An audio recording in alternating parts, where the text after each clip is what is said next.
திமுக ஆட்சியில் தமிழ்நாட்டிற்கான வெளிநாட்டு முதலீடுகள் ஈர்ப்பு மற்றும் 37 லட்சம் வேலை வாய்ப்புகள் உருவாக்கும் அனைத்தும் பொய் என்று எதிர்க்கட்சித் தலைவர் எடப்பாடி பழனிசாமி குற்றம் சாட்டியுள்ளார். மக்களை காப்போம் தமிழகத்தை மீட்போம் சுற்றுப்பயணத்தில் கோவை மாவட்டம் பொள்ளாச்சியில் பரப்புரை மேற்கொண்ட அவர் அதிமுக ஆட்சி காலத்தில் தொழில் நிறுவனங்களை கொண்டு வந்து பல லட்சம் பேருக்கு வேலை வாய்ப்பை உருவாக்கி கொடுத்ததாக தெரிவித்தார். ஆனால் திமுக ஆட்சியில் வெளிநாட்டு முதலீடுகள் ஈர்ப்பு மற்றும் 37 லட்சம் வேலை வாய்ப்புகள் உருவாக்கப்பட்டதாக திமுகவினர் பொய் பிரச்சாரம் செய்வதாக குற்றம் சாட்டினார். ஸ்டாலின் அவர்கள் வெளிநாடு செல்கின்ற பொழுது சுமார் 76 புரிந்துணர்வு ஒப்பந்தங்கள் செயல்பாட்டுக்கு வந்துவிட்டதாக பத்திரிகைகளை செய்தி வெளியிட்டிருக்கிறீங்க. அத்தனையும் உண்மை என்றால் நாங்கள் கேட்கிற கேள்விக்கு இதுவரைக்கும் பதில் கிடையாது.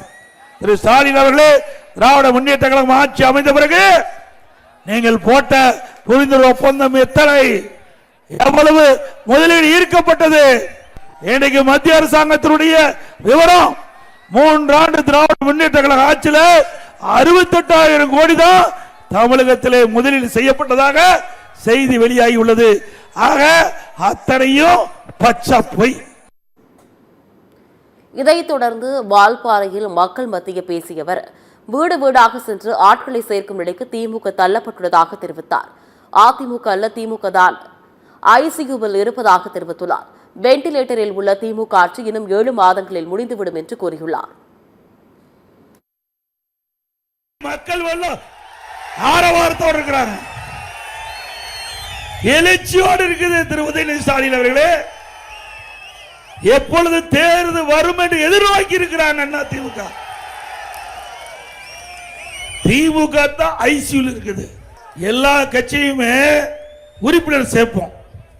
அந்தந்த கட்சியை யார் விருப்பப்படுவாங்களோ அவர்கள் அந்த கட்சியுடைய படிவத்தில் கையெழுத்திட்டு உறுப்பினர்கிட்ட பெறுவாங்க. ஆனா விடியா திமுக ஆட்சியில் ஒவ்வொரு வீடா போய் கதவை தட்டி கெஞ்சி திமுக படிவத்தில் கையெழுத்து போடுங்க போடுங்க என்று கேட்கின்ற அவல நிலை திமுகவுக்கு தான் இருக்குது. திமுக தான் ஐசியூல இருக்குது.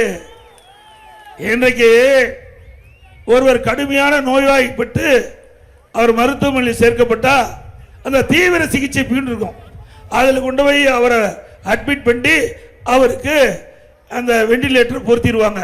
அந்த வெண்டிலேட்டர் எடுக்க வரைக்கும் உயிர் இருக்கும். வெண்டிலேட்டர் எடுத்துட்டா அப்படித்தான் 7 மாசம் தான் இருக்குது திமுகவுக்கு. நேற்றைய பரப்புரையின் இறுதியாக திருப்பூர் மாவட்டம் உடுமலையில் பேசிய அவர் விளையும் பயிர் முளையிலேயே தெரியும் என்பது போல அடுத்த ஆண்டு சட்டமன்ற தேர்தலுக்கான அதிமுகவின் வெற்றி தற்போதே தெரிவதாக கூறினார். தேர்தல் நேரத்தில் திமுகவினர் சதுரங்க வேட்டை திரைப்படத்தை போன்று ஆசையை தூண்டுவார்கள் என்றும் மக்கள் அவர்களும் ஏமாற வேண்டாம் எனவும் எடப்பாடி பழனிசாமி தெரிவித்தார்.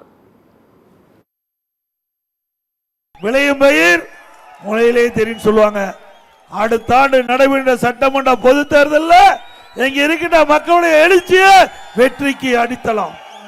மனு அழகா வாங்குவாங்க, எதையுமே செய்ய மாட்டாங்க.